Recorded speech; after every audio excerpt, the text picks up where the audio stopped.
Hello বন্ধুরা, আজকে যে ঘটনাটা বলতে চলেছি এই ঘটনাটা শোনার পরে তোমাদের ভয় তো হবেই, তার সাথে সাথে তোমাদের মনে দুঃখ হবে।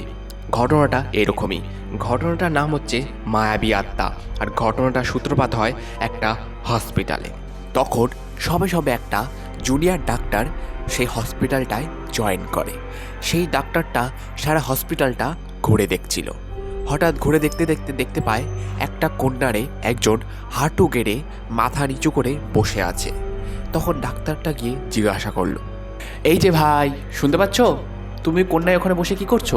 তখন বিপক্ষে ওই লোকটা কেঁদে বলে উঠল, ডাক্তারবাবু, আমার বাড়ির লোকের খুব শরীর খারাপ, আপনি চলুন না ওখানে, ঠিক করে দেবেন। ডাক্তারটা সেটা শোনা মাত্রই বলল, কি হয়েছে তোমার বাড়ির লোকের? চলো যাচ্ছি আমি তোমার সাথে। তখন ওই লোকটা ওই ডাক্তারটাকে নিয়ে তাদের বাড়ির লোকের কাছে গেল। ওখানে একটা মহিলা আর তাদের বাচ্চা ছিল, আর একজন বেডে শোয়া ছিল। ডাক্তারটা কাছে গিয়ে জিজ্ঞাসা করলো, কি হয়েছে তোমার বাড়ির লোকের? কই দেখি। তখন ওই মহিলাটা কাঁদতে কাঁদতে বলে উঠল, ডাক্তারবাবু, উনি তো আর বেঁচে নেই, অনেকক্ষণ আগে মারা গেছে, আর কিছুক্ষণ পরে হসপিটাল থেকে ছেড়ে দেবে। ডাক্তারটা বলল, কই দেখি কে মারা গেছে। যখন ডাক্তারটা সাদা কাপড়টা মুখ থেকে হাঁটিয়ে সেই লোকটার মুখ দেখল, তখন ডাক্তারটার পায়ের তলা থেকে মাটি সরে গেল।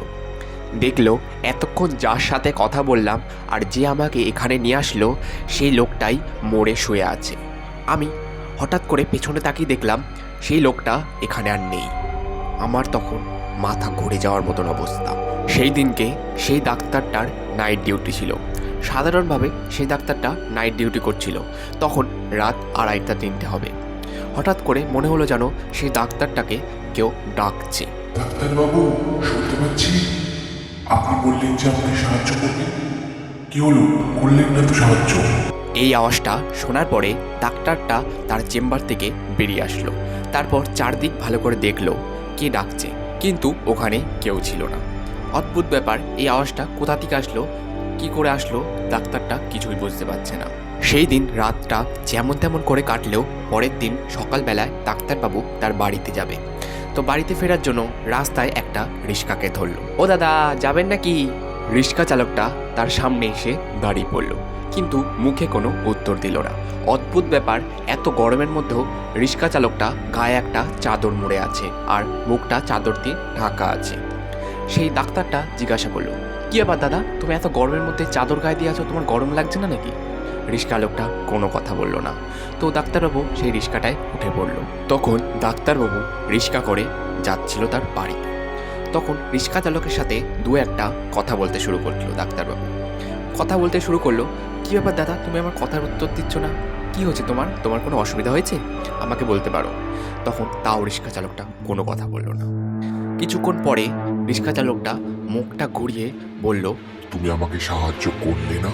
তখন সেটা দেখা মাত্রই ডাক্তারবাবু কী যে করবে দিশা পায় না।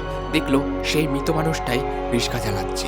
ডাক্তারবাবু মনে ভয় নিয়ে রিক্সা চালকটাকে জিজ্ঞাসা করলো, কি হচ্ছে দাদা, তুমি আমার পেছন করছো কেন? তখন থেকে দেখতে পাচ্ছি তুমি ওখানে যাচ্ছ এখানে যাচ্ছ, ব্যাপারটা আমি কিচ্ছু বুঝতে পারছি না। তুমি তো মরে গেছো, আমি আমার মাথা খারাপের মতন অবস্থা হয়ে গেছে, কি যে হচ্ছে আমি কিচ্ছু বুঝতে পারছি না। রিক্সা চালকটা কাঁদতে কাঁদতে বলল, আমি মরে গেছি, কিন্তু আমার পরিবারে আমি একাই একজন ছিলাম যে ইনকাম করতাম। এখন আমার পরিবার কি খাবে? আমার বাচ্চা কাচ্চারে কি করে পড়াশোনা করবে? কিন্তু আমি মরে গিয়েও শান্তি পাইনি যতক্ষণ না আমার পরিবারের কোনো একটা ঠিক ঠিকানা হচ্ছে। তখন ডাক্তারবাবু বলে উঠল, ঠিক আছে ঠিক আছে, তোমার পরিবারের দায়িত্ব আমি নেব, এখন থেকে তোমার পরিবারের দায়িত্ব আমার। এরকম করতে করতে ডাক্তারবাবুর বাড়ি চলে আসলো।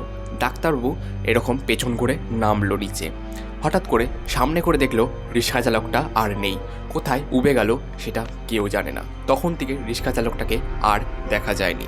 আর তখন থেকে ডাক্তারবাবু তাদের পরিবারে দায়িত্ব নেয়, মাসে মাসে টাকা পাঠায় এবং কিছু মাস অন্তর অন্তর তাদের সাথে দেখা করতে যায়। এখন তাদের বাচ্চা কাচ্চারা একটা ভালো স্কুলে পড়াশোনা করছে আর তারা সবাই খুবই আনন্দে আছে। আর সে যেখানে থাকুক সেইটা দেখে খুবই হয়তো খুশি পাচ্ছে। আজকের ঘটনাটা এই পর্যন্তই।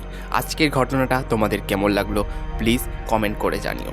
আর যদি ভিডিওটা ভালো লাগে তো প্লিজ একটা লাইক করে যেতে ভুলো না। বাই, দেখা হচ্ছে পরের ভিডিওতে।